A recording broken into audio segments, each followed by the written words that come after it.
Good, man. Real quick, I appreciate you guys waiting. I apologize. I had no idea the thing went a little bit over, a little bit longer. So yes, I guess they just told me y'all been waiting a while. So if you need an extra 5 minutes, I can give you all I can give you. Yeah, I'll just start by asking your overall impressions and specifically how you guys operated with the quarterbacks in terms of ones and twos and how they looked. Overall impressions, we're behind. I don't know that I've ever come out of a first scrimmage and felt good. I'm happy we got to scrimmage, to be honest with you. Between the injuries, COVID going on with different teams and different programs, the social injustice issues that we're dealing with in our country and our players are dealing with, the thoughts of those things, I'm really proud and happy that we were able to go out and scrimmage. But just looking at the scrimmage as a whole, we have a long way to go. We look like a team that didn't go through spring practice. We look like a team that is young at a lot of positions. We were really sloppy, to be honest with you. I guess the thing I was most proud of is that it was pretty hot and they pushed really hard. And we have been harping on mental toughness and practice effort. And we really haven't had good practice effort. And then today I thought, you know what, these guys got tired. They pushed through. We conditioned at the end of practice, and they really pushed through that.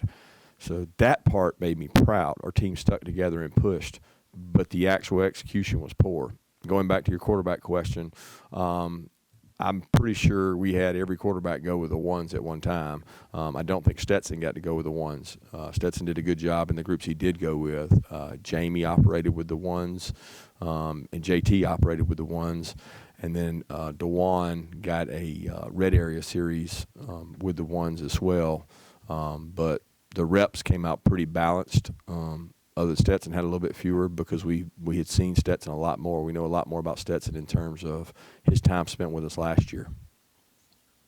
Let's go to Anthony Dasher. Hey, Coach. I want to, I guess, go and ask you. You mentioned you brought up, social justice issues. You're seeing in pro sports and other college programs are starting to, take different steps to make, statements regarding, social injustices. Some haven't practiced, some have marched. Have your players indicated to you, anything they would like to do to make a statement of their own? And also, in what ways are you and your staff, or do you and your staff continue to address any concerns they have? First off, I give a lot of credit to our staff. I rely heavily on the black men on our staff who have done a tremendous job. Dale McGee, Cortez, Charlton, Trey Scott, Jonas has been a tremendous asset. All our guys are really great assets. But we lean on those guys and we lean on their experiences, and they've done an unbelievable job. And, yes, our guys are heavily affected. And I don't think you realize that. I don't think – as coaches, I don't think as sometimes our society, our donors, our alumni, our fans, I don't think people in the country realize how it affects each young man differently. And so when you show empathy and you listen, you hear their experiences. It's not all about just what they see on TV. That certainly is what sparks it, but it's the personal experiences each one of them has had in their family or in their community. And sometimes that resonates with them, an experience a young man had with his mom, an experience a young man had with his brother. And when you sit there as a head coach and you just listen, you realize how it affects each one differently. And I one of the most important things I've learned in this process is listen twice as much as you talk. And we've done a lot of listening, and our players have been very adamant. They brainstormed. They've came up with all kinds of ideas that we think we can do to take action, because we're big. I'm big on action. That's my big thing. I'm not going to just sit there and issue a statement or words. We want action. And our guys came up with an action list of items, and it's probably 17, 18 things, and we're just taking them off one by one. We're going to take them on and try to be very intentional about what we do. Let's go to Mike Griffith. Mike, unmute. Okay, let's go to Chip Towers. We'll come back to Mike. Can you hear me okay? Okay, Mike, go. Thanks, Claude. Kirby, can you just talk about some of the, I don't know, I know you said sloppy, but were there some plays that you would highlight, or some players that you might highlight for plays or effort? Yeah, it's hard, Mike, because I know as media you want to you want to highlight someone. I want to give you that information, but for every one of those highlights, there's a low light on the other side. So for every sack, somebody got beat, and I don't know exactly, who got beat. I don't know exactly who had the most sacks because I don't have statistics and I haven't got to watch the tape. There were several long runs. James and Zamir both had good runs, mostly against the second team defense. But I mean, on a beating defensive guy, there was a mistake. The guy misfitted. So it wasn't like they went out there and broke 18 tackles. They went untouched for 50 yards or 60 yards, and to the normal eye, that's a great run. But to me, it's a mistake. In the same way on some of the pressures guys made. So, really the one offense kind of dominated the two defense. The one defense dominated the two offense, and you're like, okay, that's great. And then we went ones on ones, and it was a little more balanced. There were a couple 3 and outs, but the one offense also sustained a drive down and made some plays. So I thought it was very competitive when it was ones on ones. It was very lopsided when it was 2s on 1s. And I don't feel like there was a lot of big plays in the passing game. Like we've had some big vertical plays in the passing game in practice. We didn't really have that today. The explosives we had today were runs and sloppy missed tackles. Hey, Chip Towers? Yeah, Coach, I don't think we got a chance to hear from you on Dom Blaylock. It sounds like a really unfortunate development. And then maybe if you could just give us an idea of what that wide receiver core is shaping up like. Yeah, Dom's, we released a statement, it's just very unfortunate. Dom worked as hard as anybody I have ever seen. And Ron Corson, he's probably had 50 ACLs in his time here. He's never seen somebody work as hard as he did. He likened it to what Nick Chubb went through. He did so much work, prepared so hard. Dom's got such a great, family at home, and it just hurts for a kid like that to get out there. He was on a rep count when he went back out there. I think it was like the 3rd or 4th rep. There was nobody even around him. It was a weird deal. He just caught the ball and planted and turned, and it was a non-contact ACL, and very unfortunate. But, that's what's so special about Dom. I reached out to him right away, and he said, Coach, I'm going to be back. I'm going to be fine. I'm going to get through this. I'm going to push through it. He's such a fiery competitor, and, I'm excited to see him get back. As far as the rest of the guys, we were hit a wall a little bit with some of the younger guys. I think, they didn't show us much today. We didn't have a lot of great vertical passing game, but Kieris, Matt, D-Rob, and George are, pretty consistent. And then after that, we're trying to build kind of a depth chart among those guys, the freshmen and the other guys competing. Justin, Marcus, and Jermaine are all competing in there along with Trey Blunt, some of the other guys. But nobody really stood out today. It wasn't like anybody was head and shoulders above the rest. Let's go to Seth Emerson. Kirby, on quarterbacks, has the development so far and JT's health, has that muddled the picture any for your all's timetable and what you all think you're going to do there, or are things kind of progressing the way you'd like? Well, I'd like for every one of them to be successful and do well. The tough thing is, going against our defense day in and day out, putting things in that we didn't have a spring to go through. I think offenses traditionally start out a little slower than defenses. That's just the way it's always been in football. But the last probably 3 to 4 days, there's been ray of light. There's been more plays made. Certainly today when they went against the 2s, which one offense doesn't always go against the 2s, there was a lot of ray of light. There was guys scoring left and right. So, but I don't think anybody's separated, if that's what you're asking. And as far as the timetable for that, I don't have a timetable for that. It's got to happen. JT is not cleared still. I know y'all think he's cleared, or what you think of as cleared, but cleared to me is I can go out and play a full game of tackle football. So yeah, he gets to scrimmage, but he doesn't. He wouldn't be cleared for a game in terms of contact yet. So that that factors in the decision. Then also the other guys, what they can do with their feet. Sometimes that's a tough measurement at quarterback unless you go live with those guys. So we haven't had anybody separate yet. Ian Leggy, do you have a question? I do, Kirby. You said earlier you started off with we are behind, but y'all still have, I don't know, am I still getting used to the calendar? Are you getting used to the calendar with how much time y'all still have left to go?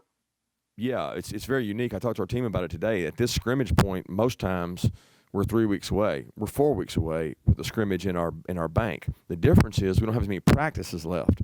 So time is there, but practices aren't, if you know what I mean. So we're monitored by the NCAA, and we're also required to give the players a certain amount of time off. So our practice numbers that we have left are less than we would traditionally have at this point. But we also have a little time to recover and get better. And when I say behind, I'm talking about from the fact we didn't have spring. We got guys that Carson Beck didn't get to go in the spring. DeJuan Mathis, a kid who really needed those reps in the spring, didn't get to go. Jamie didn't get to have spring practice, and JT wasn't here. So then when I say behind, I'm really talking from that perspective. I would say that knock on wood, we've done a good job with Ron and his staff, and we've been able to keep most of our players out there from a health standpoint and from a COVID standpoint to be able to practice. Jay Rowe, do you have a question? Yeah, Kirby, I wanted to ask about the offensive line. You sustained some big losses there, and we didn't get a chance to ask you about it last time. Who's kind of stepping up? Is there anybody that's kind of made a move there in terms of, catching your eye? Well, I don't know what I don't know what you think or what you expect or what's out there. I have no idea. I haven't seen anything. But the spot is probably the most competitive. Both guards are going to be competitive. Trey's playing center. Jamari's playing left tackle. Schaefer has done a lot of work with the ones at left guard, Ben at right guard. But I wouldn't say that's a done deal because we've got Warren Erickson, Clay Webb. We got some good competition. Notori has shown some promise there working. So those guys are really competing at the guard spots. The right tackle spot has been the one probably the most competitive deal. And Owen Condon's really stepped up, done some good things. Owen hadn't been healthy since he's been here, and he's been a pleasant surprise in terms of competitiveness, intelligence, toughness. We'd like for him to play with a little more power and be able to move people. And then Warren McClendon. He and Warren are probably getting the most reps there. And then Tate has come along. Since the pads came on, Tate Rowledge has come on and played well. So we're trying to find the best mix. And as you always know, it's not three guys trying to get one spot. It's can one of those guys go in and play guard better than one of our guards. So we've got a little bit of musical chairs going on there, but Matt's handling it well, Coach Luke, and those guys are competing. We have a good quality depth there. We don't have the elite players we had last year. Brandon Sudge, do you have a question? Hey, Coach, kind of following up on what Dash asked you about the social injustice and how you guys are addressing that. Did you guys have any discussion of holding out a practice, doing like a march or anything? And then also, how have you gone about addressing that with your team, allowing them to speak, and then allowing them to speak on social media platforms, be open in that regard? Yeah, like I think I mentioned, Thursday was a day off. Thursday was a day of meetings and exercise, conditioning. We're allowed to work them out Thursday. It was not a true practice day, but it just didn't. It wasn't like artificially happened. We just said, hey, we want to talk about some things. We want you guys. A couple players reached out to me. I guess it was Wednesday night after practice. I had seen all the issues, in Wisconsin. I'd seen the social injustice and all the different shots and all the camera angles. Maybe it was Monday or Tuesday night. But Wednesday night when the NBA, I think it was Wednesday night, the NBA boycotted the games. I started getting some stuff from our players reaching out saying, Coach, let's talk, let's revisit this. And we had been. We had talked about it prior to earlier in the summer. But since camp had started, we'd had a couple speakers come in, but we had not really shared as a team. And Dale Cortez and Jonas thought it would be a good time, and we've got a tremendous staff here, and we let the players share it Thursday. And what was supposed to be a quick meeting and then go to our football stuff ended up being 3.5 hours of each guy sharing, and it turned into brainstorming, coming up with some ideas, and that was kind of our. Guys got we didn't do any football that day. We didn't do any football that day, and football wasn't important. And they got to voice their opinions, and emotionally, a lot of our guys are in pain. When you hear it, it's easy to sit back behind a social media site or social media and post something and have your opinion, but until you've actually heard guys and the pain they're going through and some of the things they feel, you don't know. And that certainly affected me and it's affected our players. But I'll say this: they have been very intentional about wanting action. You know, they want the University of Georgia in terms of the athletic department to represent them. They want to do things in the community. They want to give back to their communities. They want to make change. They want to have 100% vote. They want 100% of student athletes at Georgia to vote. They're challenging. They're issuing the challenges that need to be done, and I'm really proud of them for that. Let's go to the red and black. Is that Jillian? Is that you? Yes, it is. Hey, Coach. Hello. So back to Blaylock's injury. Just curious where his head's at now that he's forced to look beyond the 2020 season all the way to 2021. And how have other receivers responded to maybe having a larger role than they had before? Well, his head's in a great space because he's got the right kind of mindset. We had some players who've really been injured a lot. Thomas Davis, I think Ron had said he had been through 3 maybe ACLs. I think he said that throughout his career, and had him reach out, speak to him. Malcolm Mitchell, who's had some experience with that. You know, it's always good to hear somebody who's had success after these experiences. We all know Zamir has gone through it from a high school to a year in college. So Dom's great, man. Dom's resilient. He's going to fight. He's a competitor. He's a great kid to be around, and we want to keep him around the team. In terms of the other guys, you know, Dom had not been out there much prior to, so it wasn't like the reps increased because Dom wasn't out there much. So the rest of the guys have taken and shouldered the load and done a good job of it. Vance Levy, you have a question? Hey, Kirby, how did the special teams do today? And what is Scott Cochran adding to the not only special teams but all your staff? And how's he transitioning to being an on-field coach?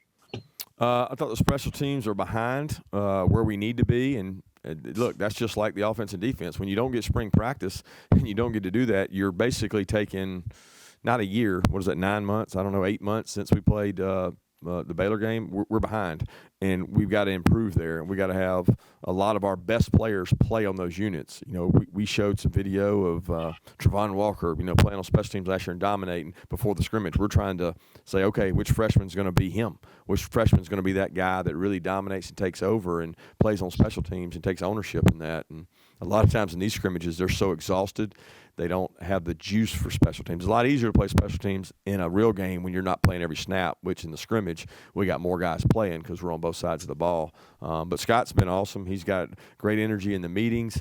He does a tremendous job on the field. The players enjoy being around him. And it's a team effort. We got every coach on the staff helping with that side of it. So for the punters, you know, Camarda kicked the ball really well. We didn't kick. Rubright hit a couple punts, and then field goal kicking is still a competition. We had 4 guys kick field goals today, but Zirkle kicked the ball well, and we're in a heated competition for that job. Jeff Schultz, do you have a question? Yeah, thanks. Yeah, Kirby, this is a little bit of a hypothetical question, which I know coaches hate to answer, but hopefully you'll bite on it. If nothing changes today, when we get into the season, there's basically 3 Power 5 conferences and a couple other FBS conferences, and whoever at this moment is not playing doesn't play. Do you think the season deserves any kind of asterisk at all in terms of whether who's the conference champion or who's the national champion? Or do you think whoever goes through all this will have basically deserved what they won? First of all, I don't know how you would have an asterisk by a conference championship. I mean, because that would be probably as most realist we've ever had, right? I mean, 10 games and hopefully a championship game. So I'm assuming if you're talking about that there's no way. The only asterisk by that one would be this is the toughest team there ever was, because they went through 10 games in our league and played a championship game. Hats off to them, because they need an asterisk saying they were the national champions, in my opinion, because it's going to be tough in terms of the number of practices we have, fighting COVID.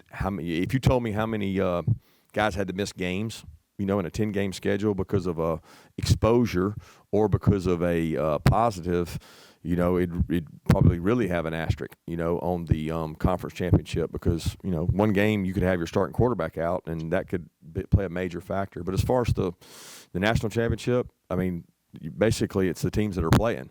And if the teams that are playing play and they have a championship series 4-game playoff, I don't see why I would have an asterisk because it is what it is. I mean, it's beyond the kids' control. They weren't able to go and play those other teams, and all the teams that were eligible to play played. So I would certainly think people would want to put an asterisk around it, but these teams in the SEC won't do that. Not after playing 10 games, a conference championship, and possibly 2 playoffs. David Pascal? Thank you. Hey, Kirby, I know this is a unique year in a lot of ways. One of them being the NCAA allowing that number 0. Curious about the Darnell Washington background there. Is that something he asked for during recruiting, and how competitive was being number 0 this year for the Dogs? I'll be honest with you. I don't honestly know that. Hartley, dealt with his recruitment. I don't know when exactly the 0 came about. It may have been after he was committed, signed. I'm not sure, but it brings a smile to my face because those offensive guys call him the Big O. And he is big. He is very big. So when they say the Big O, I never really got it until I realized it was a pretty bad slip on my part to be like, why are they calling him the Big O? His name doesn't have O in it, but he's the Big O for wearing 0, and he's a big man. And I assume he wanted a single digit, and we're all out. So the Big O is another single digit, even though it looks funny. We're going to take 2 more questions. We'll just open up for anybody for these last 2. Go ahead. Just unmute yourself, please. Hey, Kirby, this is last time we spoke to Todd Monken. He said, he couldn't really assess his offense because he hasn't had a chance to actually scrimmage them. Did you get a chance to talk to him after the scrimmage, and what did he think, and maybe what did you think of some of his play calls? I don't know what's going on with the sound here, but it sounds like he's asking if I had talked to Monken after the scrimmage. The sound went out on ours, so I'm assuming y'all can hear me, right? You give me a nod if y'all can hear me. Okay. I talked to Monken after the scrimmage, yes. I talked to him briefly a little bit, but to say, he hasn't watched the tape either, so the assessment of how the guys did, I would reserve judgment on that until we get to watch the tape, really analyze it. Was the sack on the quarterback or was the sack on the offensive line? Did he hold the ball too long? Where were his eyes? Did he not redirect the protection? What was the mistake on? That kind of thing. So I don't think we're ready to say, like I said earlier, where the quarterbacks are in terms of the development and which guys stepping up and trying to get ahead. The biggest issue at quarterback is the number of reps, guys. You can't prepare 4 quarterbacks, 5 quarterbacks. You can hardly prepare 3 quarterbacks, so that makes it tough. Last question. I'm going to ask a housekeeping question on Duran Branch. Is he back with the team? When can he practice again? Duran he's back with the team. He was with us today. So he got out there, and he wasn't allowed to practice because he didn't have on pads yet. He's going through acclimation period, but he was out there working out, did individual, did all the drills and things, and excited to have him back. He he had some personal things going on. He had to go home and take care of, and he did that, and he came back. So I'm glad he's with us and taking another shot at it. Thanks, everybody.